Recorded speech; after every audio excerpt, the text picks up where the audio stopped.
Hi, I'm Deanna Bruce. Welcome to my podcast, Thrive to Learn. I'm so excited that you're here, and I'm thrilled to have my friend and client, Daniela Anello, who is the CEO of DC Bilingual Public Charter School in Washington, D.C. Welcome, Daniela. Hi, thank you so much for having me. Yeah, it's great to have you here. So I want to hear about the jewel that is DC Bilingual. If you could talk me through the journey of the school and your journey in your role now as its CEO. Yes, of course. DC Bilingual is a Title I public elementary school. It serves students grades pre-K 3 to grade 5, bilingually, Spanish and English. So Wow. 50% of the time kids are learning in English and Yeah. 50% of the time they're learning in Spanish. And I have been here for 17 years, which is crazy. The school started as part of a nonprofit organization that was Hmm. trying to serve newcomers from Central America that were trying to find their way in DC with where to Hmm. live and how to care for kids and how to have resources that would support, the adults and the family all together. And so DC Bilingual was formed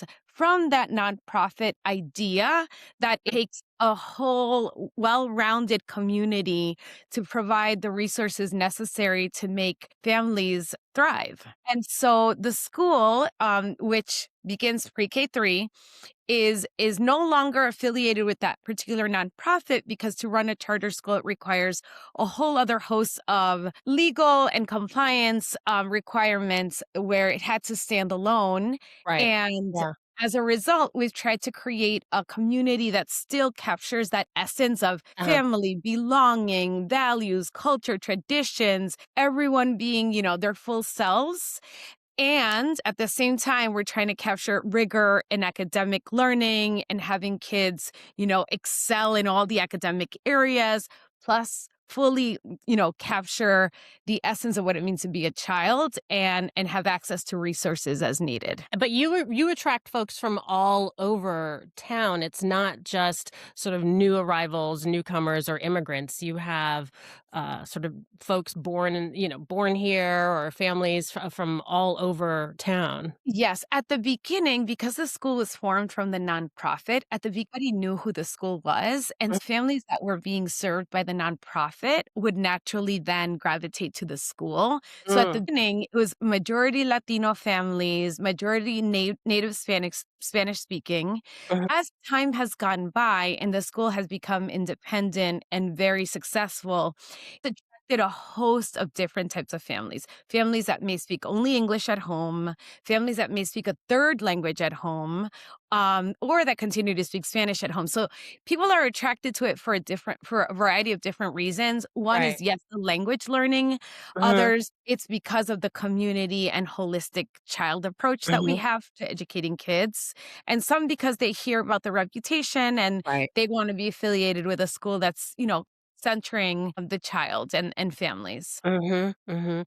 Yeah, and that's what I know it as, a great school, but with bilingual learning, and an excellent reputation for academics and community. So, congratulations on that.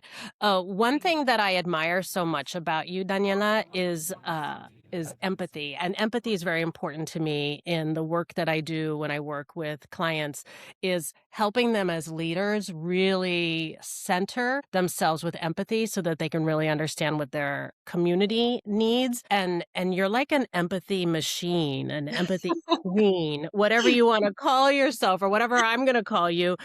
You exude empathy and passion and love and commitment for your community and everyone around you. It's infectious. And then I also know what we've seen this year is that the level of empathy and passion and commitment that you shared with your family, with your school community, and your school family, took a toll on your health. And so I'm curious if you want to chat with that and share anything that you've learned about how you balance empathy and commitment with your own well-being. Yes, thank you so much for the question. So, I always poured my full self into I always pour it into things I believe in and what I'm passionate about. And I have poured my full self into the work that we're doing here at DC Bilingual. Like I said, I've been here for 17 years. I've had various roles.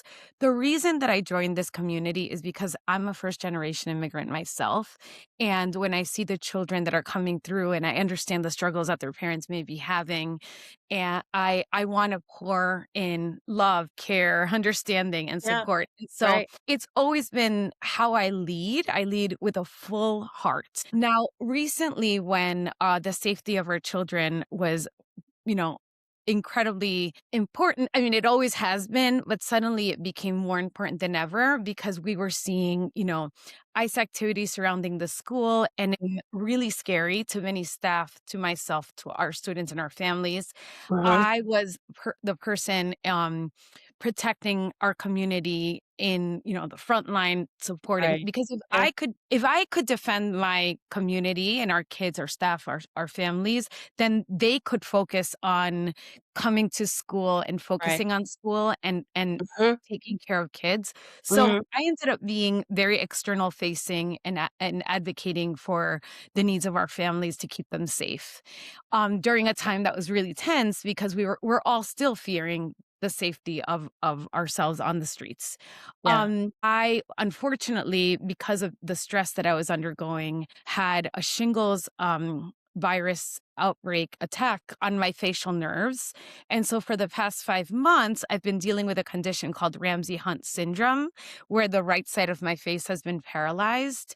And it's only been a few weeks since I've regained some of the movement on the right side. Wow. So I am getting better little by little, but it's a very long process to Yeah, recovery. yeah. And one thing to answer your question, one thing that I learned is that I need to take care of myself and I need to be healthy and well and I need to find balance because I'm not able to lead my community and defend my community and advocate my community and pour love into my community if I'm not well myself. So Mhm. I had to shift a little bit of how to care and demonstrate love for myself, Yeah, and that looks like getting enough sleep, it looks like getting exercise, it looks like eating healthfully, it looks yeah, like going to my doctor's visits and physical therapy, and yeah. so I've had to rebalance, my priorities because I have to be well, physically, emotionally, and mentally in order to be the best leader for the community that I lead. Mhm. Yeah, so really that put the oxygen mask on first Yes, is right, and it's they tell right. us that, but, sometimes They we have to tell learn us it Yes, if they the tell hard us way. that you don't fully understand it No. until you're in that experience Yeah, yourself, where you're like, "Wait, I have no other choice but to find a way to heal right. and recover from this." Mhm. Like, the universe and to work care about and then I Mhm. can continue to care about others, but I have, Mhm. of course, tried to keep both things going at once, over Yeah. this because it's Uh-huh. all important. Right, right. I wanna change our conversation and kinda nerd out a little bit now. Like, I had the pleasure of working with you last summer and your team. We improved some policies, we sort of updated them and retrained your team and brought in your family and caregiver volunteers and got them trained up too. And so, put on your educator, CEO hat. What's that process you take to improve that quality improvement, continuous improvement, and how do you engage your staff as important stakeholders to make sure they're on the same page with you and moving in the same direction? That's a great question. And recently, I've done a lot of thinking about how the school has, moved from being first, we were trying to figure out who we were as a school at the very Right. beginning. Yeah. And then we were, the first 5 years were not ideal. Like we were almost on an improvement plan as a school because Mm. our kids weren't having the gains that they needed and staff didn't have the Mhm. supports that they needed. And so Mhm. fast forward, there has been a ton of work that we've had to implement and put into practice and get Mhm. our staff to understand and parents to understand. And so I have a visual that we recently created that I'd like to share with you if that's Yes, I'd okay. love to see it. Okay. Yeah. It is a visual that helps to explain a little bit of the factors that I believe are essential into making a system work at the school or a policy work at the school. You could call it whatever thing you're incorporating. Mhm. We realize that it needs to have these four components um Wow. involved, right? And so for example, we may create a new system, but to Mhm, create the system, we need the mhm, people. The people need to buy mhm, into it. They need to mhm. understand the why. They need to understand the purpose. They need to believe that it's essential to operating in a particular way. The system needs to be well designed, clear, easily accessible. It has to be able to be used, right, by all the stakeholders that are involved as the people in using that system.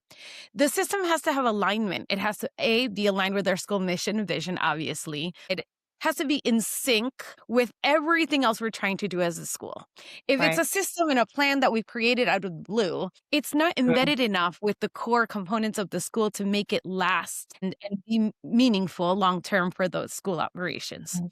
And Well, then the and you have your accountability. 10-year plan that has probably helped with your alignment piece on that as well. Yes, yes, absolutely. That's a Mhm, very a strategic plan is essential for aligning all of the things that are then embedded within, the plan and the systems mhm, and what people are going to be part of. And then mhm. accountability is essential too. And this we forget often. But Yes. if there's no accountability for the system actually working and being done well, then it's Right. just gonna fall apart. So the Yeah. idea is that there has to be accountability for the people that are involved in making that system work and work well. So one of the policies that you helped us work on and write, not only did we have to have our staff understand it and even give feedback to it, we Right. also had our caregivers understand it and recognize the value and importance of it.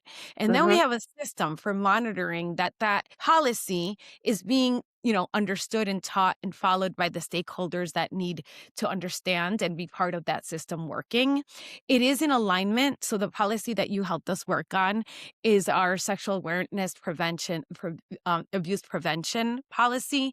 And with that came a whole training module that we need our caregivers to experience Mhm. before they can be considered volunteers or chaperones for field trips. Right. So that is completely in alignment to what we expect of all as staff members at the school.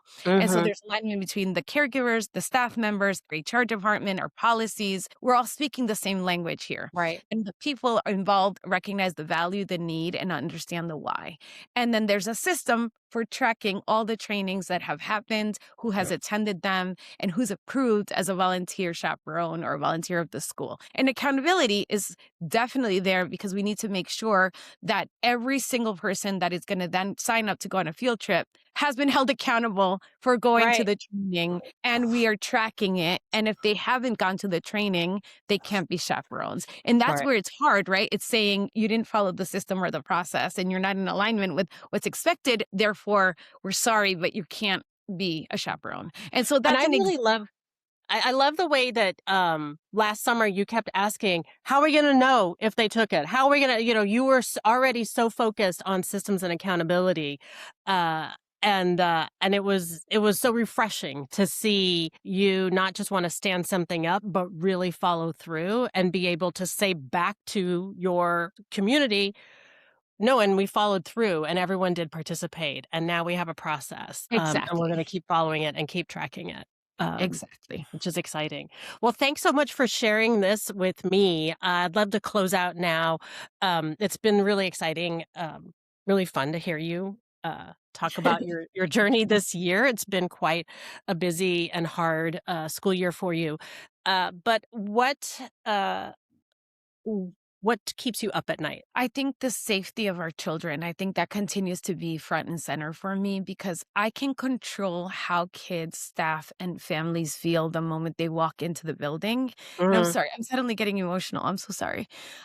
I can't control what happens outside of our Yeah. school doors. And it keeps me up at night that I can't ensure that every child and every family member and every staff member will be getting home safely and will be coming home and I'm coming back to school safely. And there's so much I can't control outside of the school that's what keeps me up at night. Mhm. Yeah. That's super, super hard. Um, and then conversely, what makes your heart sing? Oh, seeing the kids. I can be having the worst day, and all I have to do is walk into a classroom and hear kids talk to one another, tell stories, draw pictures, write, be proud of something they just made. Yeah. Uh, if you saw them at the at the concerts, at the dance recitals, Mm, at annual Nutcracker performance that kids perform in, it's just the elements when you see them working is so mhm. beautiful that it's all worth it. It's worth all the hard work, all the systems, all the alignment, all the Yeah, holding accountable is worth it when you see kids learning in a yeah. safe environment and thriving in it. I love it. Thanks so much for the time and all that you've shared. I'm sure that everyone watching is gonna get a lot out of this. Thank you So so thanks. much for having me. I appreciate you. Yes, I appreciate you.